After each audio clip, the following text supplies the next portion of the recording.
உயர்திரு திரு சோனமுத்து சார் அவர்களை ஸ்ரீ வெங்கடேஸ்வரா மற்றும் மழலை தொடக்கப்பள்ளியின் சார்பாகவும் சுத்தமல்லி மக்களின் சார்பாகவும் வருக வருக வருக என்று வரவேற்கிறோம். அவர்களுடைய வருகை நமது பள்ளியினுடைய பெருமை. சார் வந்ததிலிருந்து நம்ம ஊரில் உள்ள பல குற்ற செயல்கள்லாம் குறைஞ்சு இன்னைக்கு கிட்டத்தட்ட எல்லாருமே ஒரு 0% குற்ற செயல்களே இல்லாமல் எல்லாருமே ஒரு சந்தோஷமாக இருக்கக்கூடிய அளவுக்கு சார் வந்து நம்ம எல்லாத்தையுமே அமைதிப்படுத்தியிருக்காங்க. ரொம்ப அன்பானவங்க, குழந்தைகள் மீது ரொம்ப ஒரு அளவு கடந்த ஒரு அன்பு உடையவங்க. அவங்க வந்து அவங்களுடைய அட்வைஸ் வந்து ரொம்ப ஒரு அருமையாக இருக்கும். நம்ம ஸ்கூலுக்கு மறுபடிக்கும் ஒரு முறை அவர்களை வருக வருக என்று வெங்கடேஸ்வரம் மழலைப்பள்ளியின் சார்பாக வரவேற்கிறேன். நன்றி, வணக்கம்.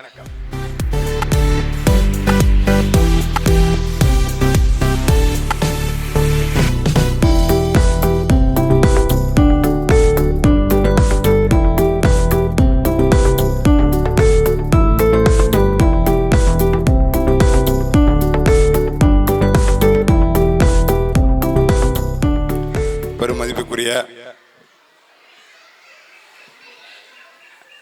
இந்த பள்ளியின் முதல்வர் அவர்களே, பெருமதிப்புக்குரிய பள்ளி ஆசிரியை அவர்களே, இந்த பள்ளி ஆண்டு விழாவில் கலந்து கொண்டுள்ள பெற்றோர்களே, மாணவ செல்வங்களே, அனைவருக்கும் சுத்தமல்லி காவல் ஆய்வாளராகிய நான் சுத்தமல்லி காவல் சார்பில் வாழ்த்துகையும் கலந்து கொண்டமைக்கு நன்றியையும் தெரிவித்துக் கொள்கிறேன். இந்த மகிழ்ச்சியான தருணத்தில் மாணவ செல்வங்களை சந்திப்பதோடு சின்ன ஒரு அறிவுரைகளையும் வழங்குவதோடு பெற்றோர்களுக்கும் சில கருத்துக்களை வழங்க வந்துள்ளேன். சமீப காலமாக பள்ளி நம்ம தினசரி நாளிதழ்களில் நிறைய படிக்கிறோம். பள்ளி மாணவர்களுடைய நடத்தைகள், ஒழுக்கத்தில் நிறைய வேறுபாடு ஏற்பட்டுள்ளது. அதற்கு நம்மளும் பெற்றோராகிய நாமும் ஒரு காரணமாக உள்ளோம். சிறு குழந்தைகள் வீட்டில் நம்ம பள்ளி பருவத்திலெல்லாம் நம்ம வந்து சாயந்தரம் ஆனால் விளையாடுவோம், கேம்ஸ் விளையாடுவோம், சின்ன பிள்ளைகளோடு சேர்ந்து ஓடி ஆடி ஓடி பிடிச்செல்லாம் விளையாடுவோம். இப்போ பிள்ளைகள்லாம் வந்து செல்ஃபோன் தான் பார்க்குது. எல்லார் வீட்லேயும் ஒரு 4-5 ஆண்ட்ராய்டு ஃபோன் வச்சுருக்கீங்க. பிள்ளைய நம்மளை தொந்தரவு பண்ணாமல் இருந்தால் போதும் அப்படின்னு நீங்கள் செல்லை கையில் கொடுத்துருவீங்க. அதுக்கப்புறம் அந்த ஃப்ரீ ஃபயரு எல்லாம் கேம்ஸு. இதனால் என்ன, அந்த பிள்ளைகளுடைய அந்த புத்தி கூர்மை வந்து அந்த விளையாட்டில் தான் இருக்குது. அது ஹோம்ஒர்க் பண்ணணும், நாளைக்கு என்ன படிக்கணும் அப்படிங்கிற சிந்தனையெல்லாம் போயிடுது. அந்த கேமில் இன்வால்மெண்ட் ஆகி அது அடிக்ட் ஆகிக்குது. ஒரு கட்டத்தில் வந்து செல்ஃபோன் இல்லாமல் அந்த பிள்ளைனால இருக்க முடியாது. அதுக்கு முக்கிய காரணம் நம்ம பெற்றோர்கள் தான். அதை ஆரம்பத்திலேயே கண்டுக்காமல், அதை நம்ம தவிர்க்காமல், அதை நமக்கு அவளை வந்து ஃப்ரீயாக விட்டுறோம். இதனால் அந்த குழந்தைகளுக்கு என்ன பண்ணுது, கண் நோய் வருது. கண்ணில் வந்து இந்த ஈரப்பதம் கம்மியாக இருந்துக்கிறாங்க. 20 நிமிடத்துக்கு மேலே நம்ம செல்ஃபோனை பார்த்தா நம்ம ஐபால் வந்து ட்ரை ஆகிருந்துக்கிறாங்க. ட்ரை ஆகும்போது நம்ம கண் சிமிட்டுனாவே வலி ஏற்படுது. அதனால தான் கண் இந்த வெயில் காலத்துலலாம் நம்ம செல்ஃபோன்லாம் ஹீட்டாக இருக்குது. சார்ஜ் பண்ணோம்னா ஹீட்டாக இருக்குது, பேட்ரி நிறைய இடத்துல பிளாஸ்ட் ஆகுது. அந்த மாதிரி சூழ்நிலையெல்லாம் நம்ம குழந்தைகளை வளர்க்கக்கூடாது என்று உங்களை அன்பாக கேட்டுக்கிறேன். அதே மாதிரி பள்ளிக்கூடத்துக்கு வர பிள்ளைகளுடைய பேக்கெல்லாம் செக் பண்ணுங்கள். டெய்லி அவங்க பேக்கை வந்து நீங்கள் புக்ஸு ஒழுங்காக வச்சுருக்கியா, டைம் டேபிள் பிரகாரம் வச்சுருக்கியா, நோட் புக்கெலாம் ஒழுங்காக எடுத்துகிட்டு போறியா, ஹோம்ஒர்க் செஞ்சு எடுத்துகிட்டு போறியா அப்படின்னு செக்அப் பண்ணுங்கள். உள்ளே நீங்கள் அந்த பிள்ளைகள்கிட்ட என்ன வச்சுருக்கேன்னு செக் பண்ண வேணாம். நீங்கள் யூஸ்வலாக செக் பண்ணுற மாதிரி செக் பண்ணுங்கள். அப்போ வந்து நிறைய கவர்மெண்ட் ஸ்கூலில் படிக்கிற பிள்ளைய, தனியார் படிக்கிற பிள்ளையெல்லாம் இந்த பாக்குலாம் வச்சுருக்கு. பான் பராக்கு மாதிரி பாக்கு வந்து வாசனை பாக்குன்னு சொல்லி இந்த பிள்ளைய வந்து யூஸ் பண்ண ஆரம்பிக்குது. அது கூட ஒரு ஃப்ரெண்டு வந்து கொடுக்குறான்னா இது பிள்ளைய வந்து வீட்டில் ஸ்நாக்ஸ் வாங்குறதுக்கு காசு கொடுங்கன்னு சொல்லிட்டு இது அந்த பாக்கை வாங்கி சாப்பிடுது. அது மாதிரி நிறைய இப்போ அட்வர்ஸ் வந்துக்கிட்டு இருக்கு. அதனால தான் நான் சொல்கிறேன், இதை நம்ம ஆரம்பத்திலே கண்ட்ரோல் பண்ணோம்னா அந்த பிள்ளைகளுடைய உடல்நிலை பாதிக்கப்படாமல் நம்ம தவிர்க்கலாம். அது ஒன்று.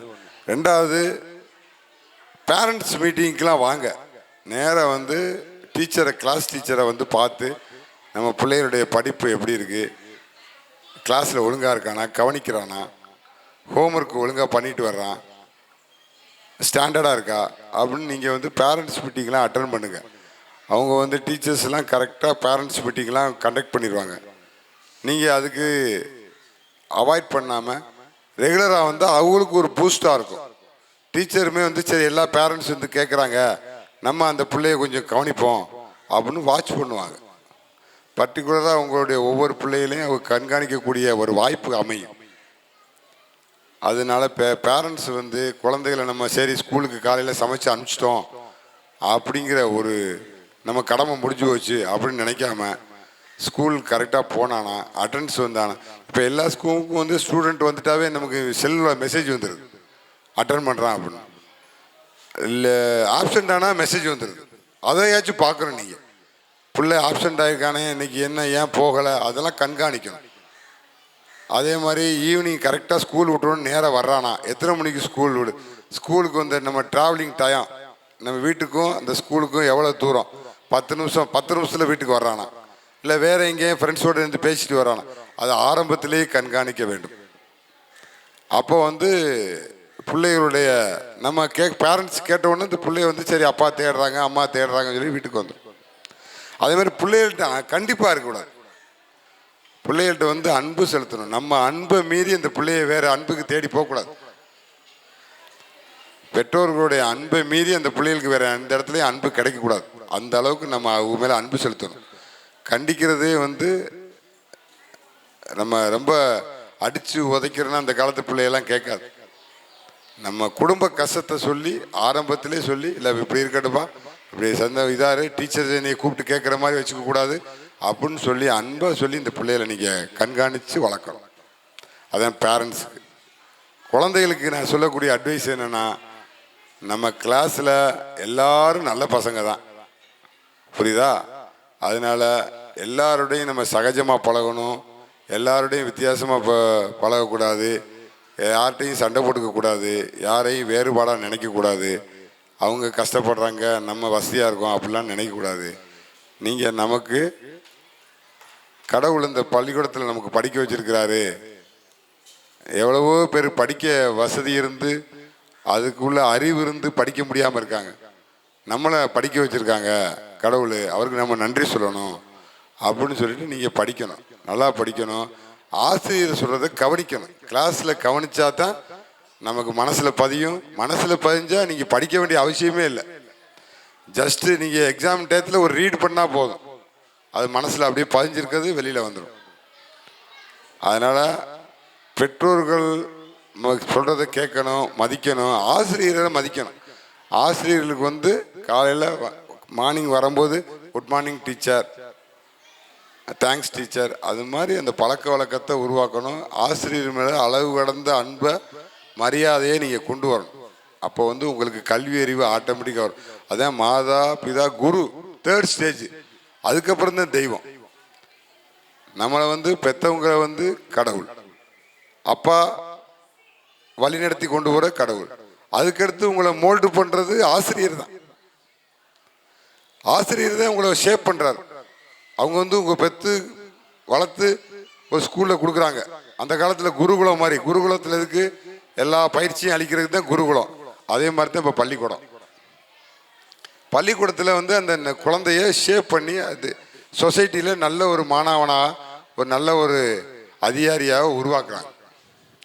அந்த ஆசிரியரை நீங்கள் மதிக்கணும். நம்ம படிக்கிற ஸ்கூலுக்கு நம்ம விசுவாசமாக இருக்கணும்.